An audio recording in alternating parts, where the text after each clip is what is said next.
الرحیم کلوا واشربوا ولا تسرفوا انہ لا يحب المسرفین۔ صدق اللہ العلی العظیم۔ خالق و مالک کائنات اللہ سبحانہ و تقدس ارشاد فرماتے ہیں کلو واشربوا، کھاؤ اور پیو، ولا تسرفوا، لیکن فضول خرچی مت کرو، اسراف مت کرو، انہ لا يحب المسرفین، اللہ تعالیٰ اسراف کرنے والوں کو، فضول خرچی کرنے والوں کو پسند نہیں کرتے۔ رمضان المبارک کے مہینے میں آقا دو جہاں محمد الرسول اللہ صلی اللہ علیہ وسلم کے ارشاد گرامی کے مطابق ہر مومن کا رزق بڑھا دیا جاتا ہے، جس کا مشاہدہ ہر عام و خاص کرتا ہے۔ ہم دیکھتے ہیں کہ ہمارے دسترخوان پر وہ چیزیں ہوتی ہیں جو باقی 11 مہینوں میں اکٹھی اس طرح نہیں ہوتی۔ انواع اقسام کے کھانے اور نعمتیں اور لذتوں اور ذائقوں سے بھرپور اشیاء ہمارے سامنے قطار در قطار پڑی ہوتی ہیں۔ مومن کا رزق بڑھ جاتا ہے۔ بہت سارے لوگ جو عام دنوں میں نان جمعے کو ترستے ہیں، رمضان المبارک میں انواع اقسام کے کھانے انہیں بھی میسر ہوتے ہیں۔ لیکن یہ بات ذہن میں رکھنی چاہیے کہ رزق کے بڑھنے کا مطلب یہ نہیں ہے کہ عید کا چاند ہوا تو جو رزق بڑھا تھا وہ عید کے چاند کے ساتھ ختم ہو جائے گا۔ رزق تو ایک کوٹا ہے جو رمضان میں بڑھا کر دے دیا جاتا ہے۔ اب آپ کی مرضی ہے، آپ اسے رمضان میں ختم کر لیں، آپ اسے پورے سال پر محیط کر لیں، یا آپ خود بھی کھائیں، دوسروں کو بھی کھلائیں، اس کی برکتیں پورے سال آپ دیکھیں اور ان سے لطف اندوز ہوں۔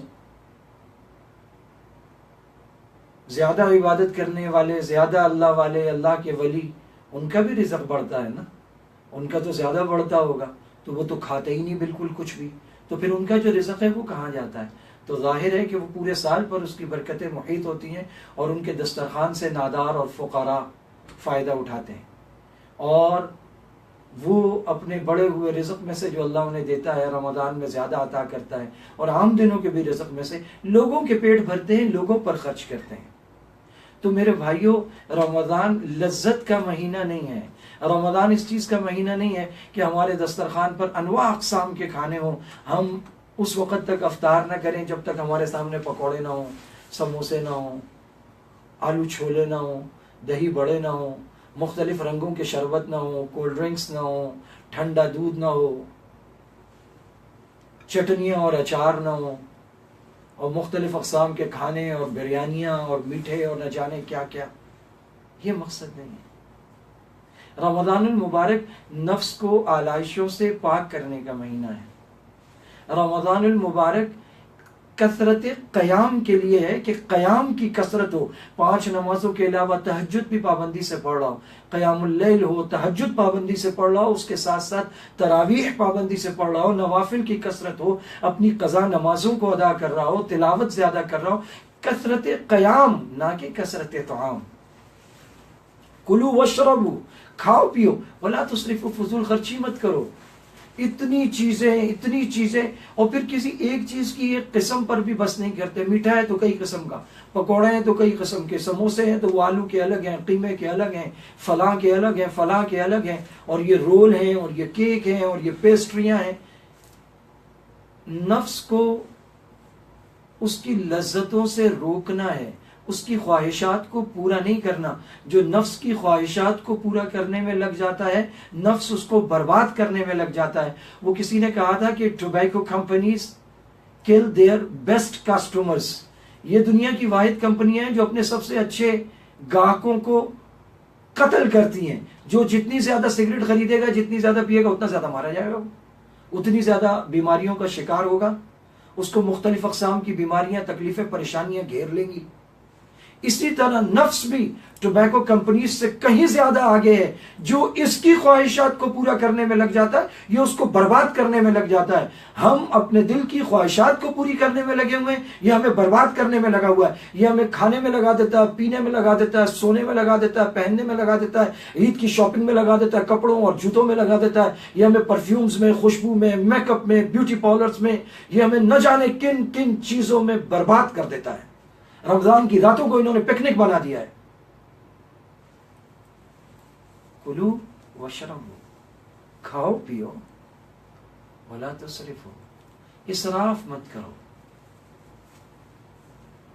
عبد الملک نے جب اپنے بیٹوں کی موجودگی میں عمر بن عبدالعزیز رحمۃ اللہ علیہ کو بتایا کہ زوجنا کا فاطمہ، تو انہوں نے جواب میں کہا احسنت و اجزلت۔ یہ عربی زبان کا بے انتہا خوبصورت جملہ ہے۔ تو اس کی طبیعت بے اختیار لپک گئی۔ اس نے بیٹوں سے کہا تم ایسی بات کر سکتے ہو، ایسا کلام کر سکتے ہو؟ انہوں نے کہا رب رام من غیر رمیت، ہو سکتا ہے کہ ایک ایسا تیر اس نے مار دیا ہو جس کی اس نے نیت نہ کی ہو، یعنی نکل گئی اس کے منہ سے بات۔ پھر کچھ اور باتوں کے بعد عبد الملک نے پوچھا ما نفقتک یا عمر، عمر بن عبدالعزیز رحمۃ اللہ علیہ سے پوچھا ان کے چچا عبد الملک بن مروان نے، انہوں نے کہا بتاؤ تمہاری گزر بسر کیسے ہوتی ہے، تمہارا خرچہ کیسے چلتا ہے، تمہاری معیشت کیا ہے، ما نفقتک یا عمر؟ تو انہوں نے جواب میں کہا الحسنۃ بین السیئتین، ایک نیکی ہے دو برائیوں کے درمیان۔ یہ قرآن کریم کی اس آیت کی طرف اشارہ کیا۔ عبد الملک بن مروان بے اختیار ہو گیا، اس نے کہا واہ کمال کر دیا، کیا جواب دیا۔ اس نے بیٹوں سے کہا تو بیٹے چپ ہوئے، انہوں نے کہا نہیں ایسی بات نہیں کر سکتے۔ کس آیت کی طرف اشارہ تھا؟ والذین اذا انفقوا لم يسرفوا ولم يقتروا وكان بین ذلک قواما۔ یہ وہ لوگ ہیں جو جب خرچ کرتے ہیں، والذین اذا انفقوا، جب خرچ کرتے ہیں، لم يسرفوا، اسراف نہیں کرتے، ولم يقتروا، بخل بھی نہیں کرتے۔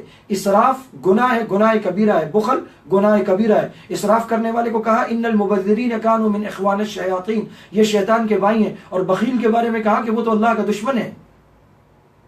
بخل اللہ تعالیٰ کو ناپسند ہے، اور یہاں تک کہا گیا کہ بخیل جنت میں نہیں جائے گا، اللہ کو ناپسند ہے بخل۔ تو ایک طرف اسراف، ایک طرف بخل، دو سیئہ، دو گناہ، دو بیماریاں، دو بری باتیں، اور ان کے درمیان میں وَكَانَ بَيْنَ ذَلِكَ قَوَامًا، ان کے درمیان اعتدال ہے۔ ما نفقتک یا عمر، عمر تمہارا نفقہ کیا ہے؟ اس نے کہا دو برائیوں کے درمیان ایک اچھائی، یعنی نہ تو میں فضول خرچی کرتا ہوں، نہ میں بخل کرتا ہوں، اس کے درمیان حد اعتدال سے چلتا ہوں۔ عمر بن عبدالعزیز کے والد عبدالعزیز کا انتقال ہو گیا تھا، اور یہ بغیر والد کے تھے، اور ان کے نفقے وغیرہ کا انتظام ظاہر ہے جو تھا سو تھا۔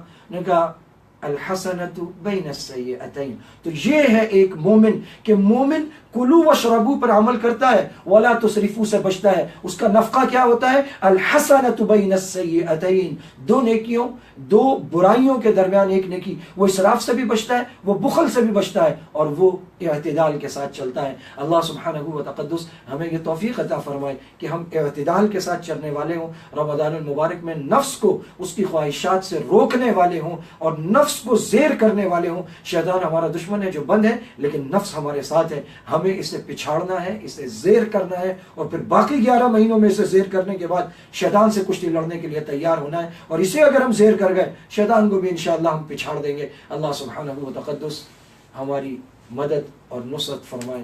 وآخر دعوانا